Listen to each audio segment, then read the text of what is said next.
Chers frères et sœurs, je suis heureuse de vous retrouver ce matin pour un temps de culte, un temps que nous avons choisi de mettre à part dans notre vie, un temps que nous voulons consacrer à notre Seigneur. Et avant d'entendre les lectures de ce matin dans l'Épître aux Romains au chapitre 8, les versets 28 à 39, et encore le psaume 121, avant cela, je vous invite à la prière. Seigneur, nous t'en prions, donne-nous le désir d'entendre ta parole, donne-nous le désir de la recevoir dans nos vies, qu'elle devienne une parole vivante, une parole active pour chacun de nos jours. Amen. Romains 8, versets 28 à 39. Nous savons que toutes les choses contribuent au bien de ceux et de celles qui aiment Dieu et qu'il a appelés selon son projet. Car Dieu les a choisis d'avance. Il a aussi décidé d'avance de les rendre semblables à son Fils, afin que celui-ci soit l'aîné d'un grand nombre de frères et de sœurs. Et ceux et celles pour qui Dieu a pris d'avance cette décision, il les a aussi appelés. Ceux et celles qu'il a appelés, il les a aussi rendus justes. Ceux et celles qu'il a rendus justes, il leur a aussi donné part à sa gloire. Que dirions-nous de plus ? Si Dieu est pour nous, qui sera contre nous ? Lui qui n'a pas épargné son propre Fils, mais qui l'a livré pour nous, comment ne nous fera-t-il pas totalement grâce avec son Fils ? Qui accusera ceux que Dieu a choisis ? Personne, car c'est Dieu qui les déclare justes. Qui les condamnera alors ? Personne, car Jésus-Christ est mort, bien plus, il est ressuscité, il est à la droite de Dieu et il prie en notre faveur. Qui nous séparera de l'amour du Christ ? Est-ce que ce sera la détresse, ou bien l'angoisse, ou encore la persécution, la faim, les privations, les dangers, la mort ? Comme le déclare l'Écriture, à cause de toi, nous sommes exposés à la mort tout au long du jour. On nous traite comme des moutons qu'on mène à l'abattoir, mais en tout cela, nous remportons la plus complète victoire par celui qui nous a aimés. Oui, j'ai la certitude que rien ne peut nous séparer de son amour, ni la mort, ni la vie, ni les anges, ni d'autres autorités ou puissances célestes, ni le présent, ni l'avenir, ni les forces d'en haut, ni celles d'en bas, ni aucune chose créée. Rien ne pourra jamais nous séparer de l'amour de Dieu, manifesté en Jésus-Christ, notre Seigneur. Notre seconde lecture se fait dans le psaume 21, qui fait partie de l'ensemble des cantiques des montées. Psaume 121. Je lève les yeux vers les montagnes, d'où me viendra le secours ? Le secours me vient de l'Éternel qui a fait les cieux et la terre. Il ne permettra pas que ton pied chancelle, celui qui te garde ne sommeillera pas. Voici, il ne sommeille ni ne dort, celui qui garde Israël. L'Éternel est celui qui te garde, l'Éternel est ton ombre à ta main droite. Pendant le jour, le soleil ne te frappera point, ni la lune pendant la nuit. L'Éternel te gardera de tout mal, et il gardera ton âme. L'Éternel gardera ton départ et ton arrivée, dès maintenant et à toujours. Seigneur, ta parole est une lampe à nos pieds, une lumière sur nos sentiers. Ta parole est la vérité, sanctifie-nous par ta vérité. Amen.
Chers frères et sœurs, qui nous séparera de l'amour du Christ? Est-ce que ce sera la détresse ou bien l'angoisse ou encore la persécution, la faim, les privations, le danger, la mort? Eh bien oui. Eh bien oui, malheureusement, il y a bien des raisons de perdre la foi, mais ce n'est pas l'Évangile qui en est la cause. C'est plutôt une certaine conception de la providence où l'on souhaiterait que Dieu règle les misères de l'homme sur la terre. Et le problème, évidemment, de cette théologie, c'est qu'elle cadre mal avec la réalité. La souffrance, l'angoisse, la faim, la pauvreté, les accidents, les guerres, les pandémies frappent avec une sereine injustice des hommes et des femmes, qu'ils soient croyants ou encore qu'ils soient incroyants. Et ceux qui ont choisi de ne pas chercher Dieu ont beau jeu de nous dire où est votre Dieu? Eh bien, il est là et il aime. Mais c'est vrai, ces athées ont raison sur ce point. Le Dieu Père Noël n'existe pas vraiment. Mais cette conception de la providence de Dieu n'est pas la seule façon de comprendre l'action de Dieu pour nous faire vivre. Heureusement, car cette conception mène souvent à une désillusion qui fait perdre la foi à un grand nombre de personnes, et même à un nombre incroyable. Et je reconnais qu'il est possible d'appuyer cette théologie, cette compréhension de Dieu sur certains textes bibliques, et cela ne la rend pourtant pas meilleure pour autant. Une autre façon de voir est exprimée tout au long de la Bible, selon laquelle la providence de Dieu s'exerce spirituellement. Par exemple, dans le psaume 121, il est bien question du secours de Dieu, celui qu'il porte à la personne individuellement par son pouvoir de création. Et comment se manifeste cette providence? Elle consiste à garder notre être malgré les cailloux de la route, la brûlure du soleil ou encore les rayons de la lune. Les cailloux de la route restent pointus et pourraient nous faire tomber, le soleil reste brûlant et pourrait nous dessécher, mais Dieu garde. Il garde notre être, il garde notre âme sans condition à chaque instant et cela pour toujours. Et c'est exactement, je crois, ce qu'exprime l'apôtre Paul dans cette lettre aux Romains. Dieu est amour. Et cet amour se manifeste dans le fait que nous pouvons vivre alors même que tout s'écroule dans notre existence. La providence de Dieu, c'est aussi de nous garder dans son amour pour nous donner la force de traverser les difficultés et les souffrances de cette vie. Et c'est ce que disent bien des pages de la Bible et bien des théologiens du XXe et XXIe siècle, après une longue parenthèse moyenâgeuse de croyance en une providence matérielle de Dieu. Les horreurs des 2 guerres mondiales ont été un choc et a fait évoluer du coup les théologiens et les philosophes. Et la foi en la providence a trouvé des racines bibliques que le confort et l'optimisme scientifique avaient fait perdre de vue. La Bible, et c'est important de le dire, ne croit pas au Père Noël. Ses promesses ne consistent pas à affirmer que tout finira par s'arranger dans l'existence de celui qui compte sur Dieu parce que, et c'est important de le dire, cela est faux. Mais un grand croyant comme Paul a connu, on le sait, la souffrance, l'angoisse, la persécution, la faim, la pauvreté, le danger et les armes. La providence de Dieu, c'est justement que rien ne nous sépare de son amour, même dans des situations intenables, même dans l'injustice, des souffrances extrêmes, même quand il n'y a plus d'espoir pour sauver sa peau, comme on dit. Alors, on peut sentir que rien ne nous sépare de l'amour de Dieu. C'est en ce sens, et en ce sens seulement, que tout concourt au bien de celui qui aime Dieu, comme le dit Paul. Ce bien dont il parle, c'est le bien ultime. Ce bien, c'est d'être connu par Dieu et d'être prédestiné à être son enfant bien-aimé. Par ce mot prédestiné, Dieu nous montre que nous n'avons absolument pas le choix. Notre liberté va s'exercer dans d'autres domaines. Mais sur ce point, c'est la liberté de Dieu de nous aimer et de nous considérer définitivement comme des enfants bien-aimés. Et c'est, je crois, ce que nous rappelle le baptême. Dieu nous aime ainsi. C'est quelque chose que l'on peut sentir, ressentir concrètement et qui peut nous faire vivre bien dans les bons moments comme aussi dans les mauvais jours. Cet amour de Dieu nous fait sentir, je crois, acceptés, justifiés, glorifiés, comme le dit le Christ. Il nous appelle à un service aussi à ses côtés. Dieu nous a aussi justifiés, dit Paul. C'est-à-dire qu'il se débrouille pour toujours dénicher la moindre parcelle de ce qui est juste, de ce qui est bon au plus profond de chacun de nous, et il voit tout ce que nous pourrions devenir évidemment meilleur encore. Dieu nous a même glorifiés et nous voyons mal ce qui pourrait en être autrement. Dieu et la providence, c'est cela, c'est, je crois, être aimé par Dieu, appelé, justifié, glorifié. Cela se situe à un tout autre niveau, et je crois qu'il est important de le rappeler, à un tout autre niveau que les événements dramatiques ou joyeux de notre vie. Cela se place sur un autre niveau qui transforme la façon dont nous pouvons vivre les choses. Cet amour nous dit que chaque existence, et donc aussi la nôtre par extension, a une valeur infinie. Même si on est blessé, même si on est malade, même si on se sent coupable ou seulement inactif, même au plus profond de l'angoisse ou de la souffrance, eh bien notre existence est légitime parce que Dieu m'a aimé, qu'il m'aimera sans que je ne puisse rien retirer à cet amour. Il est donc essentiel d'apprendre à découvrir cet amour de Dieu, ressentir. Cela prend du temps probablement, mais ça se travaille, ça s'entretient, ça se cherche. La question n'est sûrement pas de gagner cet amour, ni même d'aimer Dieu en retour. Nous l'aimons si nous voulons, c'est une autre question. L'essentiel est de prendre conscience de cet amour, de se sentir aimé, de se sentir appelé, de se sentir justifié, glorifié par le Créateur de la vie. Alors rien ne pourra nous abattre, même pas la souffrance, même pas l'angoisse, pas la persécution, la faim, la pauvreté, le danger ou les armes. Là est la providence de Dieu, et cela est inestimable. C'est pourquoi Jésus nous déconseille de prier Dieu comme s'il ne savait pas de quoi nous avons besoin. Ce que Jésus nous propose de chercher dans la prière, c'est plutôt son esprit, son royaume, car c'est comme cela que Dieu nous sauve. Ni le texte de Paul, ni même le psaume 121 ne nous disent d'aimer Dieu, d'être bien religieux ou encore d'être bien sage. Ils nous disent, c'est que Dieu nous garde. Il nous garde sans condition pour l'éternité. Notre avenir alors est assuré, mais il reste le présent souvent dur en ce monde, et on sait que ce monde sera toujours marqué par la souffrance. C'est donc pour le présent que nous avons un bénéfice essentiel, je crois, à ressentir que nous sommes aimés. Cela ne nous abandonnera dans aucune circonstance parce que Dieu est fidèle.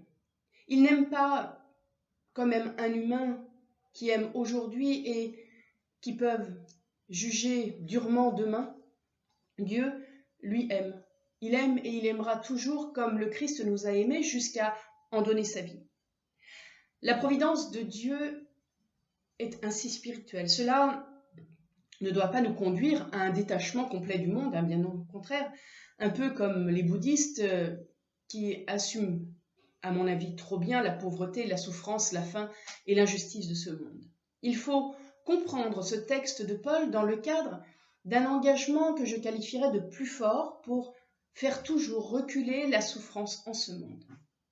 Comme chrétiens, nous luttons contre les souffrances car elles sont effectivement toujours et partout un mal qui s'oppose, nous le savons, à l'amour de Dieu, un mal que Dieu ne veut pas. À son immense mesure, Dieu continue lui aussi son œuvre de création dans l'univers, à sa façon, selon son échelle de temps, et il nous envoie pour faire du bien sur cette terre qu'il nous a confiée.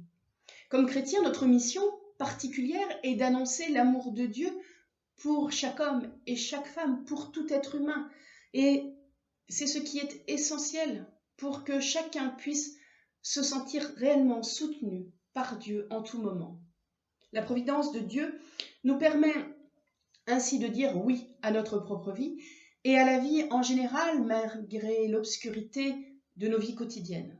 Par l'amour de Dieu, nous sommes plus que vainqueurs de toute souffrance. Paul, dans ce texte, nous donne ensuite une deuxième série de choses qui pourraient nous couper de l'amour de Dieu. Et cette fois, il ne s'agit plus de choses qui seraient purement négatives, comme dans la première série, mais de choses qui sont comme des outils à double tranchant qui sont à l'œuvre dans chacune de nos existences, des puissances tantôt utiles et tantôt néfastes. C'est pourquoi elles sont plus dangereuses que les mots de la première liste que nous pouvons combattre, je crois, sans hésiter.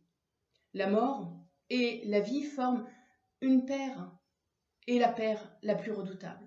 Tout miser sur la vie biologique, c'est mourir au sens ultime de son existence et c'est triste. Grandir, progresser, c'est accepter de mourir à ce que nous étions hier et c'est bon. Avoir le courage de vivre et de faire vivre, c'est écarter la mort et c'est bien. Les anges, ni les dominations aussi sont là pour nous couper de Dieu et c'est ce que l'on voit dans les textes de la tentation de Jésus ou des versets de la Bible servent de prétexte à ne compter que sur la providence, une providence toute matérielle de Dieu. Même l'amour de Dieu et ses dons peuvent nous donner envie d'en profiter égoïstement. Mais même ces paroles, le même amour, ont une force de vie incroyable s'ils sont vécus fidèlement. Le présent et l'avenir ont aussi un impact sur nous. La peine ou la joie dans le présent peuvent nous bloquer ou encore, on le sait, nous aider à avancer. Le futur appelle des projets, mais aussi l'angoisse de l'inconnaissable. Des puissances que nous sommes chaque jour émerveillés par ce que l'on fait par force, par habileté ou connaissance, mais nous sommes aussi chaque jour épouvantés par leur capacité en même temps de nuisance. Paul mentionne enfin la hauteur et la profondeur, nos victoires et nos échecs, nos moments de plénitude ou de vide, d'élévation ou d'approfondissement, de fascination ou d'angoisse. Nos hauts et nos bas peuvent être utilisés ou nous rendre invisibles à Dieu. Notre existence est ainsi un processus complexe de création et de destruction dans lequel joue notre liberté et le hasard des circonstances, des actions venant des autres et celles de Dieu. Tout cela, on le sait, s'entremêle à tout moment. Ces tensions font la vie, et la vie, comme elle est, à la fois merveilleuse et tragique. La providence de Dieu, c'est-à-dire son amour, nous rend capables d'accepter la vie, nous permet d'assumer ce caractère ambigu de toutes les puissances formidables citées par Paul et d'en user comme nous pouvons avec courage. Comment cela est possible?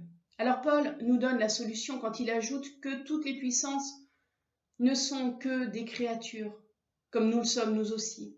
Elles ne sont rien de plus que nous, elles sont limitées, mais nous sommes unis à Dieu, à ce Dieu créateur qu'aucune créature ne peut détruire. Et donc, même si ces puissances peuvent blesser notre vie, elles peuvent toujours détruire l'essentiel de notre être qui est gardé par Dieu pour toujours. Cela ne peut être détruit.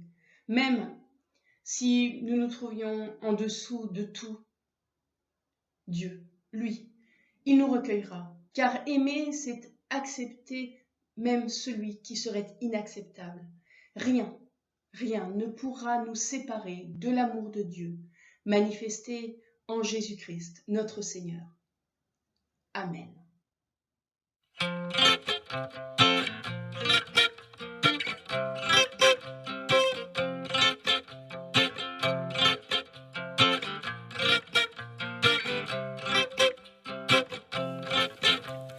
Rien ne pourra jamais nous séparer de l'amour donné.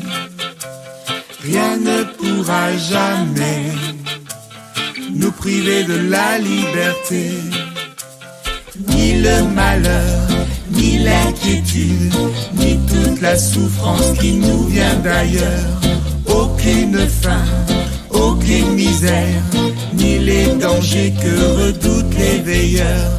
Rien ne pourra jamais nous séparer de l'amour donné. Rien ne pourra jamais nous priver de la liberté. Aucune mort, aucune vie, ni la nuée des anges et des esprits. Aucun pouvoir, aucun combat, aucune force d'en haut ou d'en bas.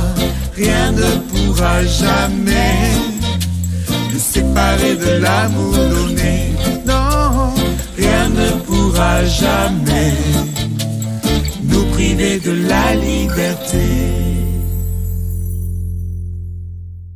Je vous invite à la prière. Seigneur, nous voulons te remettre nos vies telles qu'elles sont. Nous voulons te présenter le monde tel qu'il est, avec ses faiblesses, avec ses forces, avec ses doutes, avec ses angoisses. Nous voulons te redire notre confiance en toi, Dieu d'amour, Dieu qui nous porte, Dieu qui nous élève, qui nous redresse et qui nous permet d'avancer.